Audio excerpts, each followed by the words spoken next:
ప్రభువానికి స్తోత్రములు నాయన.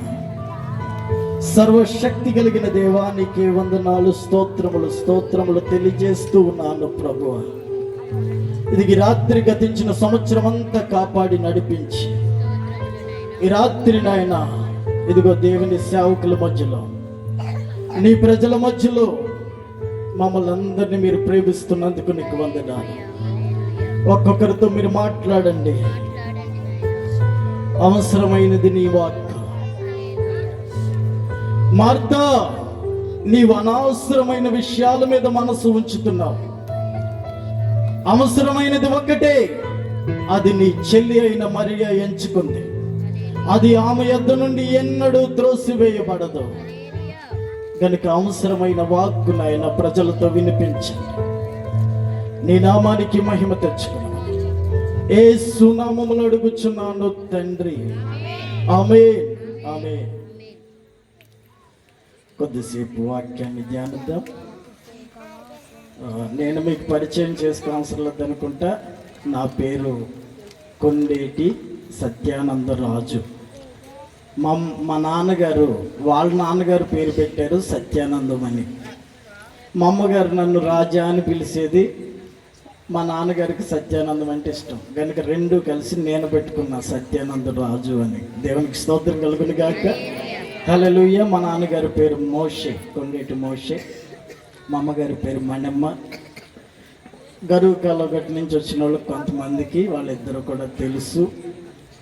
ఇది ఇక్కడ ఉన్న యవనస్తుల్ని పిల్లల్ని చూస్తుంటే ఒక 10, 15, 20 సంవత్సరాల క్రితం మా చెల్లోళ్ళని అక్కల్ని చూసిన పేసులు కనపడుతున్నాయి నాకు. వాళ్ళు ఎవరి తాలూకు నాకు తెలియదు, కానీ వాళ్ళ పేసులు, వాళ్ళ మమ్మీ డాడీల పేసులు వాళ్ళలో కనపడుతుంటే వాళ్ళు అనుకుంటున్నాను నేను. దేవునికి స్తోత్రం కలుగును గాక.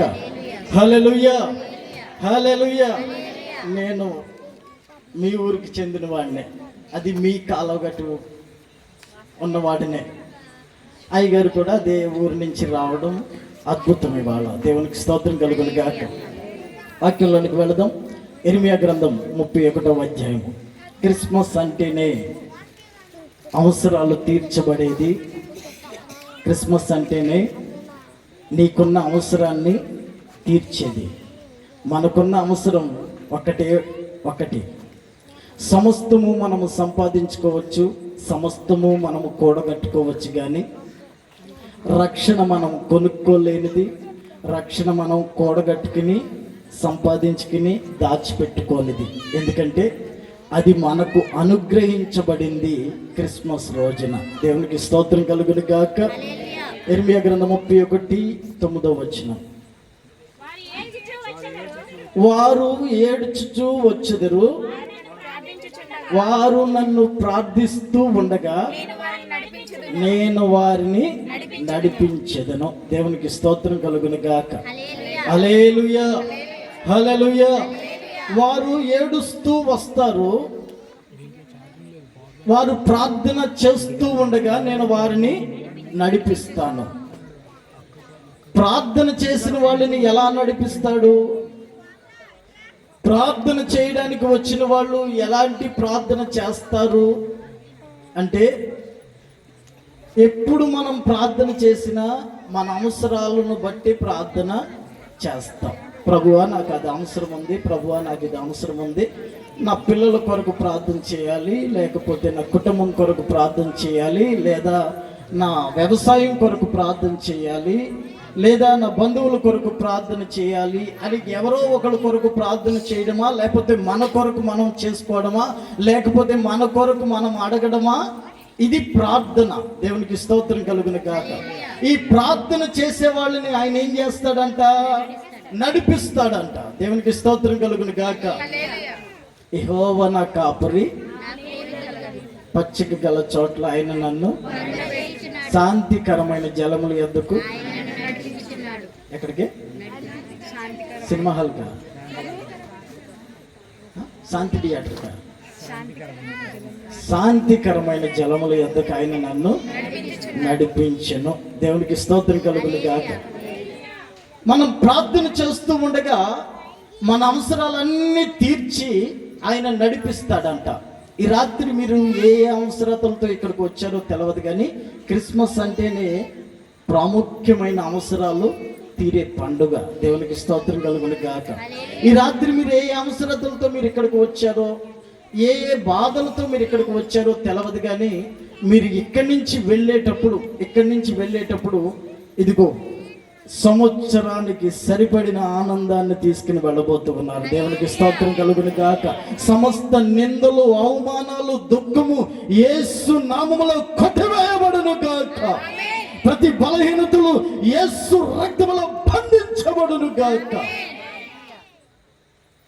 దేవుని యొక్క విడుదల అనుగ్రహించి సంతోషంగా నడిపిస్తాడంట. ఎక్కడికి నడిపిస్తాడు అంటే శాంతికరమైన ప్రాంతాల్లోనికి. గడబడల మధ్యలో ఉన్నారు మీరు, మీ కుటుంబం గడబడల మధ్యలో ఉంది. కొన్ని లాంగ్వేజ్ మీకు అర్థం కావచ్చు. దేవునికి స్తోత్రం కలుగును గాక.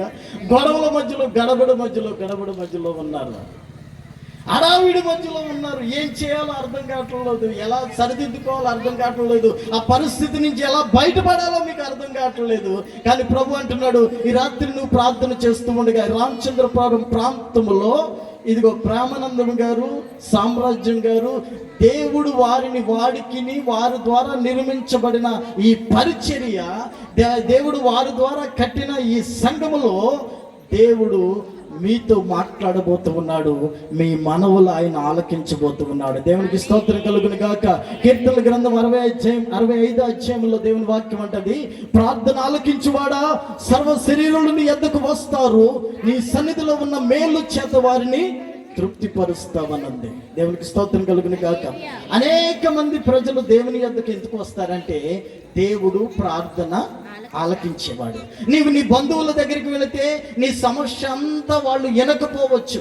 ఎప్పుడు ఈ మనిషి ఇంతేనండి, లేనిపోని అన్ని చెబుతుంది వచ్చి, ఎప్పుడు ఈ మనిషి ఇంతేనండి, ఎప్పుడు బాధే ఉంటుంది, ఎప్పుడు కష్టమే ఉంటుంది, ఎప్పుడు అప్పులే ఉంటుంది, ఎప్పుడు రోగమే ఉంటుంది, ఎప్పుడు అత్తగారికి కోళ్ళకి పడదండి, ఎప్పుడు సమస్యలే చెబుతుంది ఈవిడ వస్తేని అని అనుకుంటారు మనుషులు. కానీ నువ్వు ఎప్పుడు చెప్పినా, ఎలా చెప్పినా, ఎన్నిసార్లు చెప్పినా ఓపికతో వినగలిగిన వాడు, ఓపికతో నీ సమస్యను పరిష్కరించగలిగిన వాడు, ఓపికతో నీకు సహాయం చేయగలిగిన వాడు, ఓపికతో నిన్ను నడిపించగలిగిన వాడు, ఓపికతో నీ సమస్యను పరిష్కారము చేసి నిన్ను ఆనందింపచేయగలిగిన వాడు నా ప్రభు అయిన యేసుక్రీస్తు. ఆయన నీ యొద్దకు వచ్చాడు, నీ ప్రార్థన ఆలకిస్తూ ఉన్నాడు. ఆ ప్రార్థనకి జవాబును అందించి ఇక్కడి నుంచి నడిపించబోతున్నాడు. దేవునికి స్తోత్రం కలుగును గాక. ఎన్నిసార్లు చెప్పినా వింటాడు ఆయన, ఎలా చెప్పినా ఆయనకి అర్థమవుతుంది నీ ప్రార్థన. దేవునికి స్తోత్రం కలుగును గాక. కొంతమందికి ప్రార్థన చేయాలంటే, బ్రదర్ సార్ పాస్టర్ గారు నాకు రాదండి ప్రార్థన, ఎలా చేయాలో తెలవదండి ప్రార్థన అంటుంటారు. పూర్వకాలం క్రైస్తవులకైతే, అంటే కొంచెం ముదురు క్రైస్తవులకైతే ప్రార్థన స్టార్ట్ చేయడం వచ్చు, ముగింపు కూడా వచ్చు. బాగా భక్తులైతే ఆది కాండంలో స్టార్ట్ చేసి ప్రకటన గ్రంథం వరకు ప్రార్థన చేస్తారు, వాక్యాన్ని ఎత్తుపట్టి. దేవునికి స్తోత్రం కలుగును గాక. ఈ రాత్రి నేను చెప్పబోయే మాట ఏంటో తెలుసా? నీ నాలుక నత్తిదైనా, నీకు మాటలు రాకపోయినా, ఒకవేళ యేసు ప్రభుని పొగడడం నీకు రాకపోయినా, యేసు ప్రభు దగ్గర ప్రార్థన ఎలా చేయాలో తెలవకపోయినా, నీ గుండెల్లో ఉండే బాధ, నీ భర్త కొరకో, నీ కుటుంబం కొరకో, నీ పరిచర్య కొరకో, లేకపోతే నీ పిల్లల కొరకో, లేకపోతే నీ కుమారుడు కొరకో, లేకపోతే నీ బిడ్డ కొరకో, లేకపోతే నీ వ్యవసాయం కొరకో, లేకపోతే నీ అప్పుల కొరకో, ఏ బాధ అయితే, ఏ దుఃఖమైతే నీలో ఉందో, ఆ దుఃఖాన్ని నీకు వచ్చిన భాషలో ప్రభువుకి చెప్పుకో. దేవునికి స్తోత్రం కలుగును గాక. హల్లెలూయా. ఆయన అంటాడు, ఏడుస్తూ నా దగ్గరికి వస్తారు. మనుషులకి ఎక్కడ లేని ఏడుపులు ఉంటాయండి. పక్కనోడు సంపాదించుకున్న ఏడిపే, పక్కింట్లో భార్యాభర్తలు కలిసి సంతోషంగా ఉన్నా వీళ్ళకి వేడిపే. వాళ్ళు సంతోషంగా ఉంటే వీళ్ళకి ఏడుపు. ఏదన్నా కలిసి వచ్చినా ఏడిపే, ఏదన్నా నష్టం వచ్చినా ఏడిపే. మనుషులకు ఉన్నదంతా ఏడుపు. దేవునికి స్తోత్రం కలుగును గాక. అందుకే నా ప్రభు అయిన యేసుక్రీస్తు అంటాడు, ఏడుస్తూ నా దగ్గరికి వస్తారు, వాళ్ళు ప్రార్థన అడుగుచూ ఉండగానే, వాళ్ళ బాధ చెప్పుకుంటూ ఉండగానే వాళ్ళని నేను సంతోషకరమైన మార్గాల్లోనికి నడిపిస్తాను. దేవునికి స్తోత్రం కలుగును గాక. హల్లెలూయా, హల్లెలూయా. రకరకాల ఏడుపులు ఉన్నాయి, రకరకాల ఏడుపులు ఉన్నాయి. కొన్ని మాటలు సువార్తల్లో నుంచి మీకు కొన్ని మాటలు చెప్తాను. ఒక రోజున ఒక వ్యవసాయదారుడు మంచి ఆసామి అంటే మీకు తెలుసా? ఆసామి అంటే ఎవరమ్మా? బాగా ఆస్తి ఉన్నవాడు, బాగా పంట పొలాలు ఉన్నవాడు, బాగా చెరువులు ఉన్నాయి. ఇక్కడ చెరువులు ఉన్నాయి కదా, బాగా చెరువులు ఉన్నవాడు. ఈ చెరువులు ఉన్నవాడు, బాగా ఆస్తి ఉన్నవాడు, పంట పొలాలు ఉన్నవాడు. అతనికి ఆ సంవత్సరము బాగా పంట పండిందంట. మరి మీ సంవత్సరం ఎంత పండిందో మీకు తెలుసు, నాకు తెలియదు. కానీ ఆ సంవత్సరం ఆయనకి బాగా పంట పండింది. పంట అంటే తెలుసా? ధాన్యం. అతను ఏం చేశాడంటే అసిస్టెంట్లని, పనివాళ్ళని పిలిచాడు. రై ఇటు రండిరా అన్నాడు. వచ్చాడు. వస్తే వాళ్ళతో అన్నాడు, అరే ఈ సంవత్సరం చాలా బాగా పంట పండిందిరా మనకి, కనుక ఆ ధాన్యం అంతా మనం సమకూర్చాలి. కొంత ధాన్యాన్ని అమ్మి డబ్బుగా మార్చుకోవాలి, కొంత ధాన్యాన్ని అమ్మి వెండి బంగారంగా మార్చుకోవాలి. ఇవన్నీ దాచుకోవడానికి మనకి ఒక గోడం కావాలి. గోడం అంటే తెలుసా? కొట్లు కావాలి, గోడం కావాలి, గాదులు కావాలి. అన్ని భాషలు చెప్తాయినండి. దేవునికి స్తోత్రం కలుగును గాక. హల్లెలూయా. ఇక్కడ అంటే పుర్రులు అంటారు అనుకుంటా. మా అమ్మమ్మ, మా తాతయ్య ఇంటికి నేను చిన్నప్పుడు వస్తే 2 పుర్రులు ఎప్పుడు కట్టుండే, గడ్డ చుట్టి దాంట్లో ధాన్యం పోసి ఉంచేవాళ్ళు. ఎంత పంట వచ్చేదో తెలియదు, వాళ్ళు ఎంత అమ్మేవాళ్ళో తెలియదు, కానీ ధాన్యం మాత్రం ఎప్పుడు నిల్వ ఉండేది. ఎవరన్నా చుట్టాలు వచ్చారనుకో, ఇంటికి వచ్చామనుకో, మా పెగసరం ఆయన అనేది మా అమ్మమ్మ, రై పెద్దడా 2 బస్తాలు వేసుకెళ్ళి మిల్లుకి వెళ్ళి ఆడించుకురారా, బియ్యం ఆడించుకురారా అనేది మా అమ్మమ్మ. ఇంట్లో సమృద్ధిగా ధాన్యం ఉండేది వాళ్ళలో. అప్పుడు చూసాను పుర్రులు, ఇప్పుడు కనపడుతున్నా నాకు. దేవునికి స్తోత్రం కలుగును గాక. హల్లెలూయా. ఆ పుర్రులు అప్పుడు చూసా. ఇతను అంటాడు, పుర్రులు పెద్దవి కట్టించిండ్రా, గాదులు పెద్దవి తొడగండిరా, కొట్లు పెద్దవి కట్టిండ్రా పడగొట్టి అన్నాడు. అన్ని పెద్దగా కట్టారు. కట్టిన తర్వాత పొలంలో పండిన ధాన్యం అంతా తీసుకొచ్చారు, కొట్లలో కూర్చిపెట్టారు. పొలంలో పండిన ధాన్యము అంతా కొంత అమ్మారు, ధనముగా మార్చారు, కొంత అమ్మారు, బంగారంగా మార్చారు. అన్ని సమకూడిని, విస్తారమైన ధనం సమకూడింది. ఆ సంవత్సరం ఇరువుగా పండేసింది పంట. అప్పుడు ఆయన బిల్డింగ్ ఎక్కి, మేడ మీదకి ఎక్కి కూర్చుని, కాలు మీద కాలు వేసుకుని, ఈ మేసాలు మెలేసి ఆలోచిస్తా ఉన్నాడంట. అబ్బా నా ప్రాణమా, ఇన్ని సంవత్సరాలు లేని పంట ఈ సంవత్సరం ఇరువుగా పండేసింది. అనేక సంవత్సరాలకు సరిపోతుంది ఈ పంట. నేను ఇంకా వర్షం వచ్చినా ఎండ కాసినా నాకు ఎటువంటి ప్రాబ్లం లేదు.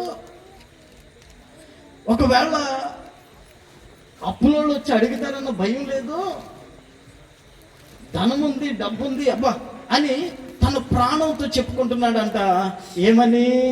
నా ప్రాణమా తినుము, తాగుము, సుఖించుము, అనేక సంవత్సరాలకు సరిపడిన ధనాన్ని నీకు సమకూర్చాను నా ప్రాణమా. అబ్బా హల్లెలూయా. ఎంత బాగుంది కదా డైలాగు. పని చేయాల్సిన పని లేదు. రేపొద్దున రైతు వచ్చి పిలుస్తాడో పిల్లడో, రేపు కూలి పని దొరకదో అన్న భయం లేదు ఆయనకి. ఇప్పుడు మీరు ఇక్కడికి వచ్చారా, రేపు ఆదివారం, ఓకే మరి సరిపోయింది. మరి సోమవారం నుంచి పని దొరుకుతుందో లేదో? మీరంతా భక్తులు కనుక ఆదివారం పని చేయరు. దేవునికి స్తోత్రం కలుగును గాక. సోమవారం పని దొరుకుతుందో లేదో? ఒకవేళ పని దొరికితే వాళ్ళ 4 వెళ్ళి చేసుకుని వచ్చేస్తారేమో అన్న దిగులు మీలో ఉందే, మీ కళ్ళలో కనపడుతుంది.